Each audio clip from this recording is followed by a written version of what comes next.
गांव में सोमू अपनी पत्नी मालती और बेटी प्रीति के साथ रहता था।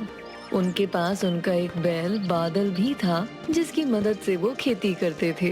लो और खाओ, जी भर कर खाओ। आखिर तुम ही हो जिसकी वजह से आज हम लोग 2 वक्त का खाना खा पाते हैं। खाओ मेरे बच्चे। सोमू बादल को अपने बच्चे की तरह प्यार दुलार किया करता था। दोपहर में सोनू अपनी बीवी से, अरे ओ भाग्यवान, सुनती हो? जी हाँ आई। क्या हुआ? मैं बादल को नहलाने तालाब पर लेकर जा रहा हूँ और आते वक्त खेत से होता आऊंगा कि फसल कैसी हो रखी है। ठीक है? ठीक है, ठीक है। आपको तो बस अपने बादल के साथ समय बिताने का बहाना चाहिए। उसके बाद सोमू बादल को लेकर तालाब पर जाता है और उसे बड़ी अच्छी तरह से नहलाता है। मेरा सुखी परिवार जिसका है आधार, तू मेरे बादल यार, हाँ तू मेरे बादल यार। बादल बूढ़ा होने के बावजूद सोमू के साथ मस्ती में झूमता रहता है। उसके बाद सोमू बादल को लेकर खेतों में से होता हुआ घर आ रहा था। तभी रास्ते में उसे गांव का एक आदमी मिलता है। अरे सोमू भाई, क्या बात है भाई? बुढ़ापे में भी बादल की चमक तो बढ़ती जा रही है। इस बार की प्रतियोगिता की तैयारी हो रही क्या है? अरे कैसी बातें करते हो भाई। वो वक्त गया जब बादल के सामने कोई बैल टिकता नहीं था, लेकिन अब मेरा बादल बूढ़ा हो चुका है। मैं उसे प्रतियोगिता में नहीं भाई, ऐसा नहीं है सोमू भाई। बादल में अभी भी कोई कमी नहीं है। हाँ, बाकी देख लो, तुम्हारा अपना विचार है। सुझाव के लिए धन्यवाद भाई। माफ करना, देरी हो रही है, मैं चलता हूँ। अगली सुबह सोमू शहर जा रहा था। तभी उसकी पत्नी ने उसे रोका। सुनिए जी, मैं कह रही थी कि आप जाते जाते बादल को भी ले जाइए। मैं इतनी गर्मी में बादल को ले जाकर क्या करूँगा? बेचारा परेशान होगा। देखिए, अब बादल बूढ़ा हो गया है और ये हमारे किसी काम का नहीं। अब ये खेतों में काम नहीं कर सकता है। तुम पागल हो गई हो क्या? कैसी कैसी बातें कर रही हो? मैं सही कह रही हूँ।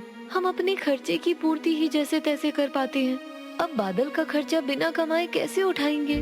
तुम जानती भी हो कि बादल ने कितनी खराब परिस्थिति में हमारा काम किया है। आप मेरी बात मानिए और इस बूढ़े बैल को बाजार में कसाई के यहाँ बेच आइए, क्योंकि अब हम इस बैल को नहीं पाल पाएंगे। हमने बैल को कभी नहीं पाला, बल्कि बैल ने सदा से हमारा परिवार पाला है। मुझे बैल से कोई परेशानी नहीं है, लेकिन मैं भी हमारी हालत को ध्यान में रखकर बोल रही हूँ। मैं आज नए बैलों की जोड़ी ले जाऊंगा, लेकिन बादल इस घर से कहीं नहीं जाएगा। मैं भी बादल से प्यार करती हूँ, लेकिन मजबूरी के हालात देखकर मैं बहक गई थी। कोई बात नहीं, मैं अब शहर जा रहा हूँ। सोमू शहर में गया और उसने देखा कि वहाँ कुछ किसान पशुओं को बेच और खरीद रहे हैं। अरे ये भी सही है, सभी लोग मुझे जल्दी मिल गए हैं। अब यहाँ से एक सुंदर सी बैलों की जोड़ी खरीद कर घर ले जाऊंगा। मालती बहुत खुश होगी। सोमू व्यापारी महकार के पास गया। आइए आइए सोमू, और क्या हाल है? जी भैया, आपकी कृपा है। मैं एक बैलों की जोड़ी लेने आया हूँ। बैलों की जोड़ी तो मैं तुम्हें दे दूंगा, चाहे एक की जगह 2 ले जाओ, लेकिन बदले में मुझे बादल चाहिए भैया। बादल? वो अब किसी काम का नहीं है।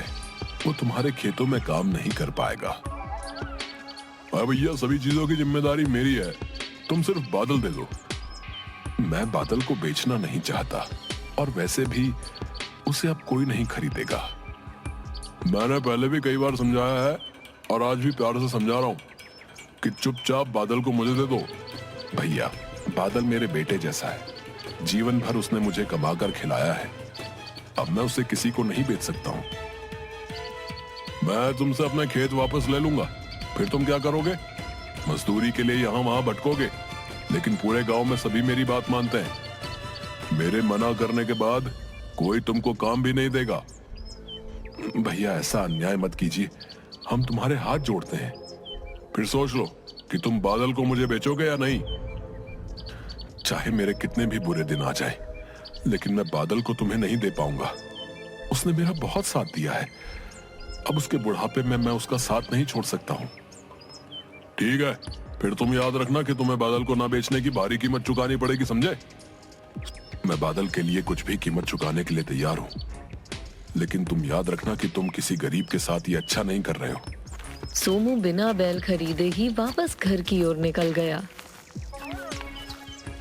वहां उपस्थित एक अन्य व्यापारी ने महकार से पूछा, महकार भाई, सोमू का बैल बूढ़ा हो चुका है, तुम उसको खरीदने पर क्यों तुले हो? तुम नहीं जानते कि उस बैल में क्या है? मैं उस बैल को खरीद कर बैलों की दौड़ प्रतियोगिता में दौड़ाना चाहता हूँ। मैं कुछ समझा नहीं। वो बूढ़ा बैल कैसे दौड़ पाएगा? और अगर ऐसा होता तो फिर सोमू भी उसे दौड़ा सकता था। सोमू ने बहुत कोशिश की, लेकिन मैंने उसे हर बार प्रतियोगिता में हिस्सा लेने से रुकवा दिया है, और अब उसको खुद ही बादल पर भरोसा नहीं है, जबकि मुझे उस पर पूरा भरोसा है। अब आगे क्या करोगे? 2 दिन बाद बैलों की दौड़ प्रतियोगिता है। बादल बहुत सुंदर है, आधे से ज्यादा लोग तो उसकी सुंदरता पर ही पैसे लगा देंगे। मैं एक दिन में बहुत सारे पैसे कमा लूंगा, और फिर ये संख्या बढ़ती जाएगी, क्योंकि मैं आखिर तक पैसे कमाऊंगा। हाँ सही है, मेरे हाथ अब सोने का बैल लग गया है, सोना ही सोना होगा। दोनों खिलखिलाकर हंसते हैं। अगले दिन सोमू और मालती दोनों उदास बैठे थे। तुम बिना सोचे समझे फैसले ले लेते हो। मैंने पहले ही कहा था कि इसको बेच दो। ये हमारा भाग्य है कि कोई स्वयं चलकर इस बूढ़े बैल को खरीदने आ रहा है। अब तुम भी मेरी बात नहीं समझ रही हो। मैं सारी बात समझती हूँ। मेरे लिए भी बादल बहुत प्यारा है, और उसके अलावा हमारा कोई नहीं है। लेकिन महकार बहुत खतरनाक व्यक्ति है, हम उसका सामना कभी नहीं कर पाएंगे। हाँ, मैं भी यही सोच रहा हूँ। महकार जो बोलता है वो करता है। अब वो बादल को हमारे साथ नहीं रहने देगा।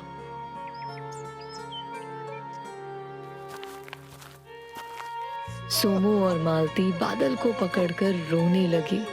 सोमू उसको पकड़कर चूमता है और फिर रोता है। वो दुष्ट तुम्हें लेने आता होगा। मैं तुम्हें नहीं बचा पा रहा हूँ मेरे बच्चे। मैंने बहुत कोशिश की, लेकिन इस दुष्ट से तुमको नहीं बचा पाया, क्योंकि उसके सामने मैं कमजोर हो गया। हमें क्षमा कर देना बादल। अब तुमको दुष्ट से बचाना बहुत मुश्किल है। हमारे पास इतना समय भी नहीं बचा कि हम तुम्हारे साथ ये गांव छोड़कर भाग जाएं। बादल कुछ बोल नहीं सकता, लेकिन उसकी भी भावनाएं हैं। उसको सब कुछ समझ आ गया। उसकी आंखों से भी आंसू बहने लगे। सोमू ने बैल को खोला और रात में ही उसे महकार के घर बांध आया। मुझे माफ कर देना मेरे बच्चे, अपना ख्याल रखना। हाँ बस कर, अब बहुत हुआ तेरा काम, अब ये मेरा हुआ, जाओ यहाँ से। सोमू वहां से जाने लगा, लेकिन बादल की आंखों के आंसू रुकने का नाम नहीं ले रहे थे। लेकिन मजबूरन उसे वापस आना पड़ा। सोमू ने जब अगली सुबह उठकर देखा तो बादल बाहर खड़ा होकर घास चर रहा था। अरे बादल, मेरे बच्चे, तू आ गया। ये सच्चा प्रेम है, ये निस्वार्थ प्रेम है। मेरा बादल वापस आ गया। सोमू बादल से जाकर लिपट गया। तभी उसने देखा कि बादल के पैर में चोट लगी है। बादल मेरे बच्चे, तुझे ये चोट कैसे लग गई? जरूर ये दुष्ट महकार का ही कारनामा है। उसने ही तुझे मारा होगा। महकार के कारण सोमू और मालती की जिंदगी में सब कुछ खत्म हो गया था। अब उनके घर में रोटी भी नहीं बची थी। अब तो घर में खाने को कुछ भी नहीं बचा है। अब हम क्या करें? मेरी समझ से सब बाहर हो रहा है मालती। तभी बादल उन दोनों को परेशान देखकर अपनी जगह से चलकर पास ही रखी बैलगाड़ी के पीछे के हिस्से के पास जाकर खड़ा हो गया और अपने सींगों से उसे उठाने की कोशिश करने लगा। ये सब देखकर सोमू और मालती रोने लगे। मजबूरी में सोमू ने बादल को बैलगाड़ी से जोड़ा और दिन भर सामान ढोने का काम किया। आज हमारे बुरे समय में बादल ही काम आ रहा है। मैं बादल से बिल्कुल भी इतना ज्यादा काम नहीं लेना चाहता था, लेकिन आज बादल ने बेटे से बढ़कर फर्ज निभाया है। उसने टूटी टांग से भी हमारे लिए रोटी कमाई है। सोमू और मालती दोनों की आंखों से झरझर आंसू बहने लगे। तभी वहां महकार आ गया। अब मुझे ही इस बादल को लेने आना पड़ा। इसकी टांग तोड़ने के बाद भी ये नहीं माना। मैं तुम्हारे आगे हाथ जोड़ती हूँ, मेरे बच्चे को मत लेकर जाओ। हाँ, बादल को छोड़ दो। इसके बदले हम जीवन भर के लिए तुम्हारे गुलाम हो जाएंगे। आज प्रतियोगिता है, मैंने बादल का नाम लिखवा दिया है और अब बादल मेरा है। मैं इसके लिए तुम्हें अब एक भी पैसा नहीं दूंगा। तुम मुझे मार दो और बादल को ले जाओ, क्योंकि मैं अपने जीते जी बादल को नहीं ले जाने दूंगा। देखो, मुझे बहुत देर हो रही है, इसलिए जाने दो, नहीं तो अच्छा नहीं होगा। मैं सच में तुम्हें मार दूंगा।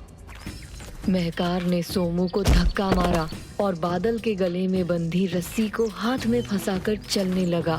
सोमू और मालती दोनों जोर जोर से रो रहे थे। बादल भी आगे कदम नहीं बढ़ा रहा था। महकार उसे जबरदस्ती अपनी ओर खींचकर आगे ले जाना चाहता था। मुझे जल्दी से प्रतियोगिता में पहुंचना है और एक तू है कि चल ही नहीं रहा। बादल को बहुत क्रोध आया। वो बहुत तेज दौड़ने लगा। महकार का हाथ उसकी रस्सी में फंस चुका था, इसलिए महकार को भी उसके पीछे दौड़ना पड़ा। लेकिन ज्यादा दूर तक वो दौड़ नहीं पाया और नीचे गिर गया। लेकिन बादल नहीं रुका। उसने महकार को पूरे गांव में जमीन पर खदेड़ा। बादल, रुक जा मेरे बच्चे, वो मर जाएगा, रुक जा। गांव के सभी लोग ये देख रहे थे और कुछ देर में ही महकार की तड़प तड़प कर मौत हो गई। सोमू और मालती भी वहां पहुंचे। बादल, तुझे ये नहीं करना चाहिए था, ये तूने गलत किया। बादल ने जो आज किया वो उसकी मजबूरी बन गई थी। बादल दोनों के पैरों से लिपट गया। मालती और सोमू ने भी उसको गले से पकड़ लिया और तीनों का प्रेम अश्रु बनकर बह गया। बुरे काम का नतीजा बुरा ही होता है।